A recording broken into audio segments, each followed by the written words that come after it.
Hi everyone पिलामाने समस्त को आज स्पेशल वीडियो को समस्त को स्वागत। वर्तमान पे चर्चा होउछि अधिका एएसओ रो तो हाईकोर्ट एएसओ कथा कहबा सेक्रेटेरिएट एएसओ कथा कहबा तो यूट्यूब रे पिलामाने वर्तमान पे ता ऊपर चलीछि चर्चा। तो सही चर्चा को आहुरी चर्चित करिया पई पिलामाने मु आज इनवाइट करिछि तो मोर साथी एवं तुमानकर समस्तकर साथी दर्शन महाजन सार को सी पे सेक्रेटेरिएट रे एएसओ आकार रे वर्तमान पे कार्यरत आउ तांकर एक्सपीरियंस मध्य रहिछि माने जॉब को से मध्य तुमानकर इंटरव्यू पर्यंत जाइथिले ए जो रहिछि हाईकोर्ट एएसओ पर्यंत तो दुईटा कथा से आराम से कहि परिबे हाईकोर्ट एएसओ जेहेतु से इंटरव्यू पर्यंत जाइछंती ता सहित तुमानकर सेक्रेटेरिएट एएसओ मध्य से सिलेक्टेड एवं एबीएस कार्यरत तो तांकटर हमें डिटेल्स रे जानिबा गोटे इन्फॉर्मेटिव वीडियो रहिबो जो माने अपकमिंग प्रिपरेशंस करबा को चाहुचंती एएसओ पई तो फास्ट मु स्वागत करिबी आ समस्त तरफरु मो तरफरु सर स्वागत आम चैनल को सर स्वागत आपन को शुभेच्छा एवं शुभकामना नुआ वर्षर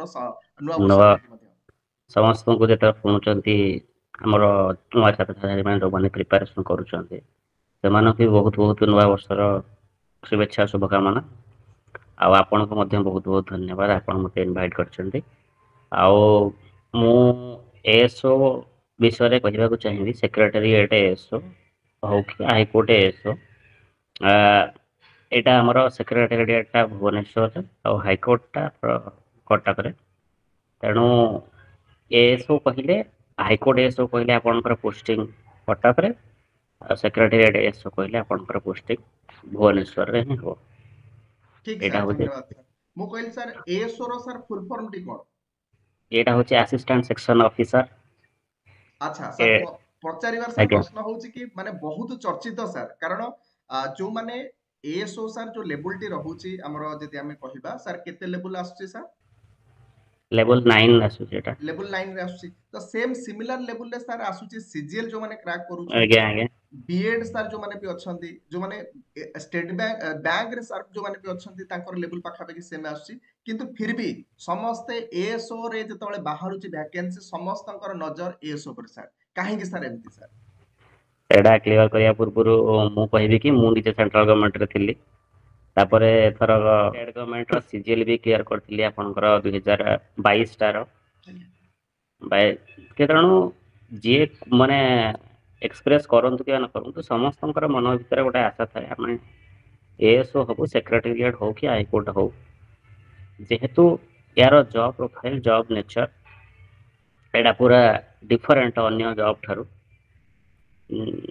जेहेतु गोटे स्टेबल है कि आपण रहिबे आपणकर एनवायरनमेंट टा भले मिलिबो वर्क कल्चर टा भलो ट्रांसफर नाही तेणु बहुत लोक को प्रिफर करंती एथि तापर राजधानी रो सर मजा भी अलग थाए राजधानी रो मजाटा भी अलग तापरे जो माने रहिले सर एजुकेशन कथा कहिबा मेडिकल कथा कहिबा सब फैसिलिटी भी सर मिली जिवो जति गोटे जगह जने रहउचंती आज ताकर लाइफस्टाइल से मेंटेन करिया पे अच्छा सर सैलरी भी सर केबे केते खंड जदी जने एसओ सर पाइबो फर्स्ट मासर सैलरी बा वेतन सर से केते इनकम करि परिबो एटा आपणकर कहबा गले सेटा ऊपर चर्चा चली आपण वर्तमान हेटा लेवल 10 करबा को हमर प्रयास अछि तापरे हमर 8th कमिशन आसी गले सैलरी तो बहुत अधिक हे जिवो किंतु ता पूर्व वर्तमान परिस्थिति रे आपन को 52 हारारी मिलिबो आपन जति फास्ट जॉइनिंग कथा कहउछन 50 प्लस आपन को नितले मिलिबो जाओ सैलरी 50 प्लस अछि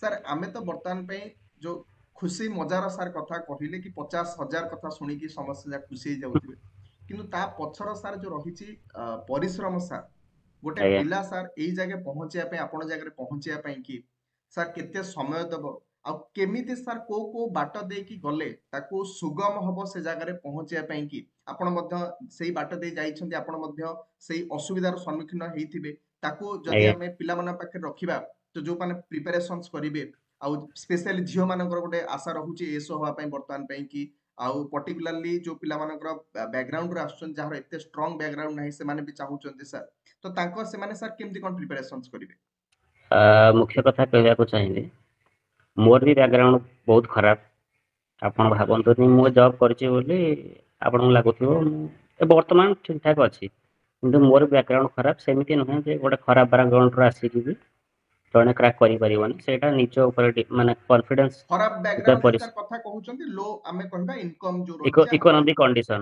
ଆଜ୍ଞା ସାର୍। ଇକୋନୋମିକ କଣ୍ଡିସନ କଥା ମୁଁ କହୁଛି।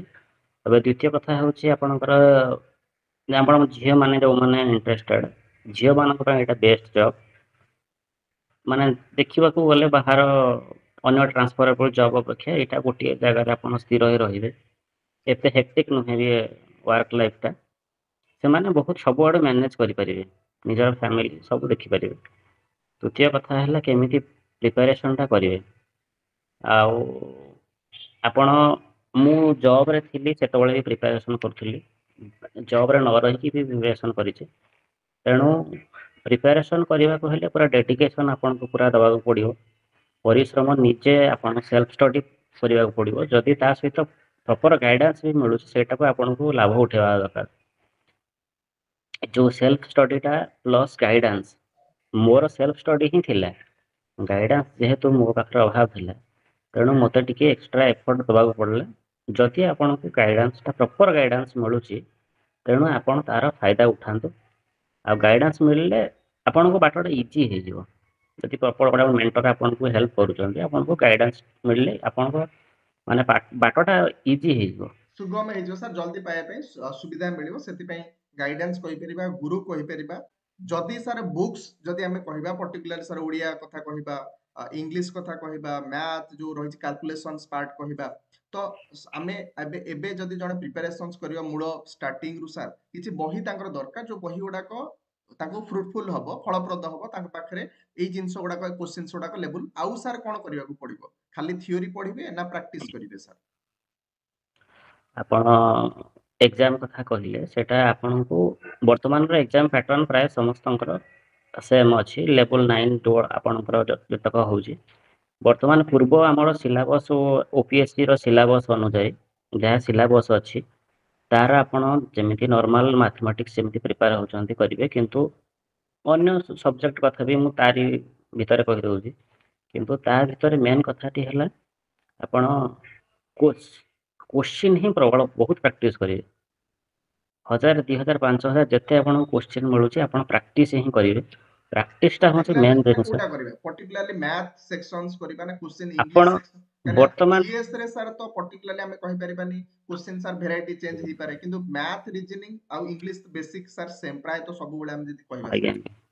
ଆପଣଙ୍କର ଓଡ଼ିଆ, ଇଂଲିଶ ଏଇଟା ଯେହେତୁ ଲିଟରେଚର ସବଜେକ୍ଟ, ଲାଙ୍ଗୁଏଜ ସବଜେକ୍ଟ ଗୁଡ଼ା, ତେଣୁ ଆପଣଙ୍କୁ ଏଇଟା ପାଇଁ ଥିଓରି ତ ଷ୍ଟ୍ରଙ୍ଗ ହେବାକୁ ପଡ଼ିବ। ଯେମିତି ହେଲେ ଆପଣ ଥିଓରି ନ ପଢ଼ିଲେ କିଛି ଜାଣିପାରିବେନି।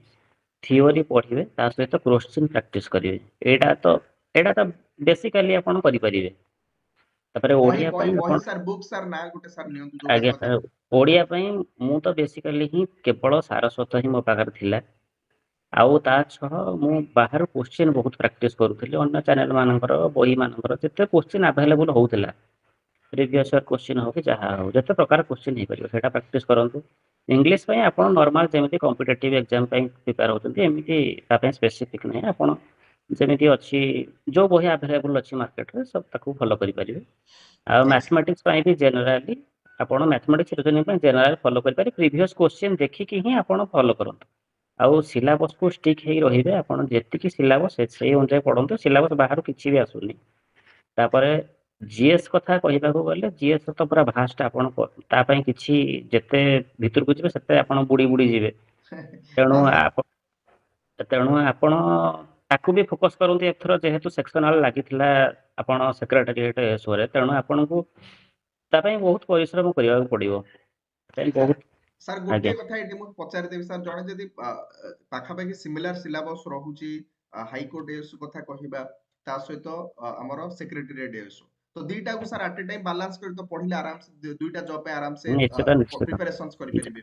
ନା, ମୁଁ ତ ଦିଟା ଯାକ, ମୁଁ ତ ଇଣ୍ଟରଭ୍ୟୁ ଷ୍ଟେଜରୁ ହାଇକୋର୍ଟ ଏସୋ ମାନେ ଫାଇନାଲ ମେରିଟ୍ ଲିଷ୍ଟରେ ଆସିପାରିଲିନି, କିନ୍ତୁ ମୁଁ ସେ ପର୍ଯ୍ୟନ୍ତ ଯାଇଛି।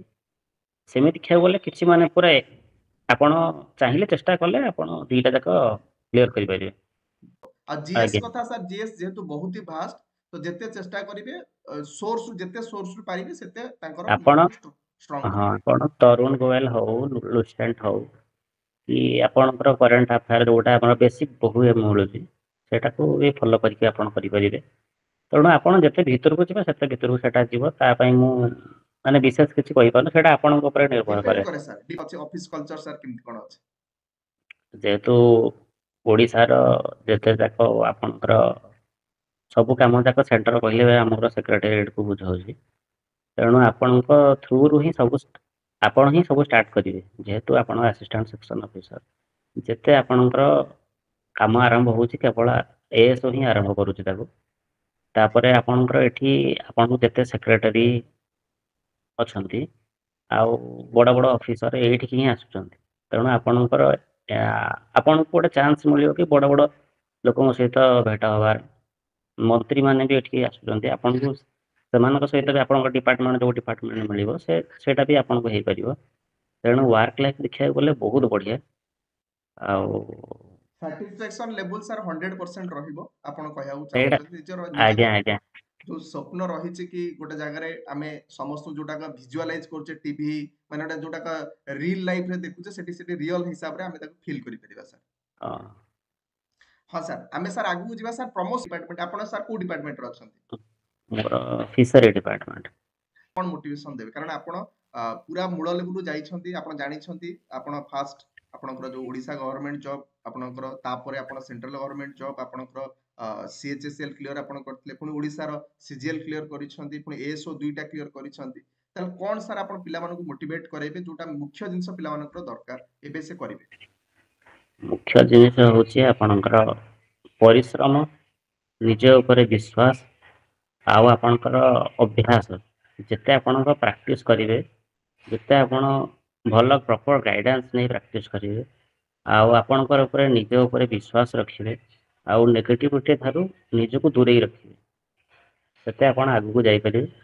ଆଉ ଏଇଟା ମାନେ ପରିଶ୍ରମଟା କଣ୍ଟିନ୍ୟୁ ରଖିବା ଦରକାର।